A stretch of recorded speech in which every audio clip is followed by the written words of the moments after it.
Characteristics of language. तो जैसा अभी तक हम लोगों ने मीनिंग, डिफिनेशन सब लर्न कर चुके हैं, डिटेल्स में सबको समझ चुके हैं। अब हम कैरेक्टरिस्टिक्स ऑफ लैंग्वेज को कंटिन्यू करेंगे। Language is the system of systems which includes phonemes, morphemes, semantics and syntax.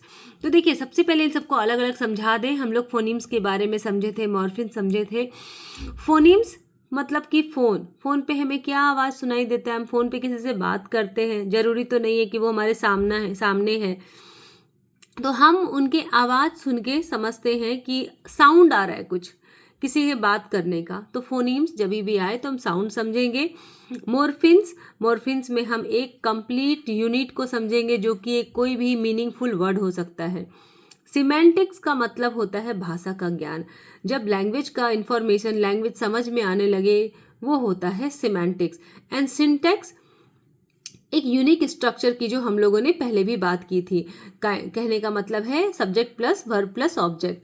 Next characteristics है हमारे पास, language is a highly structured system which permits an infinite range और permutation. The structure is based on semantic and grammatical relationship between words.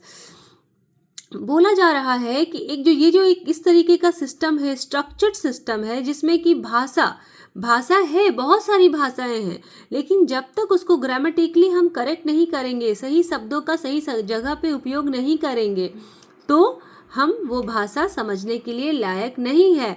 Permutation नहीं है उसका infinite range नहीं है। वो भाषा, वो लैंग्वेज वर्थलेस हो जाती है जब हम सही शब्द का उपयोग नहीं करते हैं किसी भी वाक्य में, किसी भी सेंटेंस में।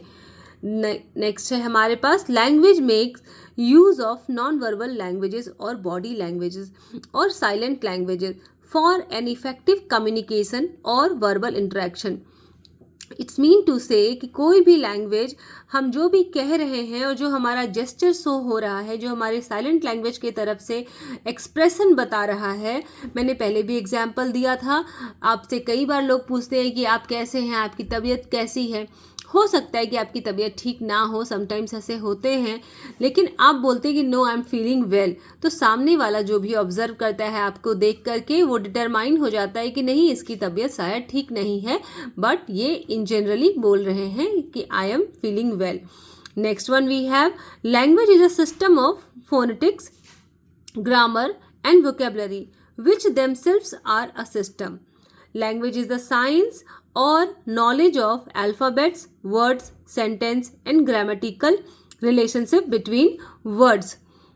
ये हम बार बार समझ रहे हैं कि अगर वो साइंस है, अगर वो साइंस और नॉलेज ऑफ अल्फ़ाबेट्स है, अल्फ़ाबेट्स का ज्ञान हमें होता है, नहीं तो ना हो तो हम वर्ड्स नहीं बना सकते हैं, और जब वर्ड्स की ज्ञान होती है तो हम सेंटेंस फ्रेम करने लगते हैं, और उस सेंटेंस को फ्रेम करने के लिए हमें ग्रामेटिकल नॉलेज होने चाहिए, ग्रामेटिकल रिलेशनशिप बिटवीन वर्ड्स, मतलब कि we are following the structure. Next characteristics we have, human beings preserve, develop and prosper their knowledge through language. It's mean to say human beings are the only one who can transmit the language. अगर आप जैसे बात कर रहे हो, आप जो भी बोल रहे हो, देखो आप अपना जो मदर टंग है कैसे सीख लिए, इमिटेट करके अपने पेरेंट्स से, अपने घर में जो भी वो, क्या कभी उन्होंने आपको बैठ के सिखाया? नहीं सिखाया ना उन्होंने सिखाया, ना आप सिखाओगे कभी भी, क्योंकि ये आप घर में इमिटेट करके सुन के उसको ट्रांसमिट करते चले जा रहे हैं। ऐसे ही तो हमने अपना मदर टंग सीखा है, तो वही बोल रहा है, prosper their knowledge through language. Language is a system.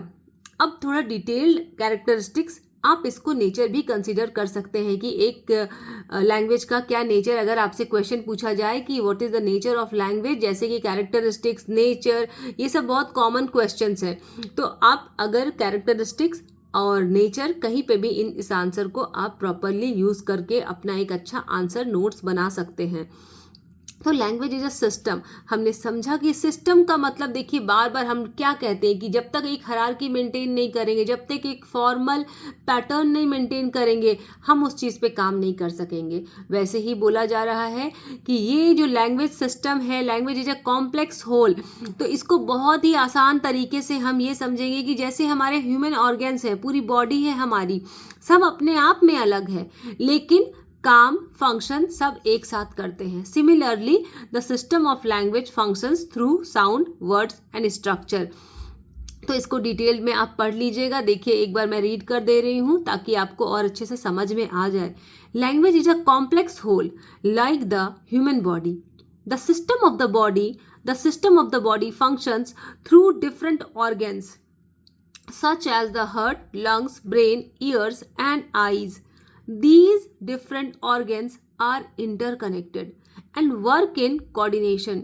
Similarly, the system of language functions through sound, words and structure. Next we have the system of language is arbitrary. इस चीज़ को समझेंगे।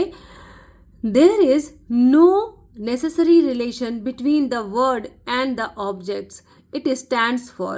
In English, the word book stands for the set printed pages together. अगर हम book कह रहे हैं, एक book को अगर हम बुक कह रहे हैं तो वो बुक ही कहा जा रहा है। बुक से आप कभी भी आप बुक बोलोगे तो उसको आप इमेजिन कर लोगे। तो ये जो इमेजिनेशन बिल्ड हो रहा है आर्बिट्ररी है, क्योंकि हमने समझा बुक मतलब बुक है। हम पेन का मतलब पेन ही इमेजिन करते हैं, कुछ और क्यों नहीं करते हैं। तो ये आर्बिट्ररी है। Language is a system of symbols.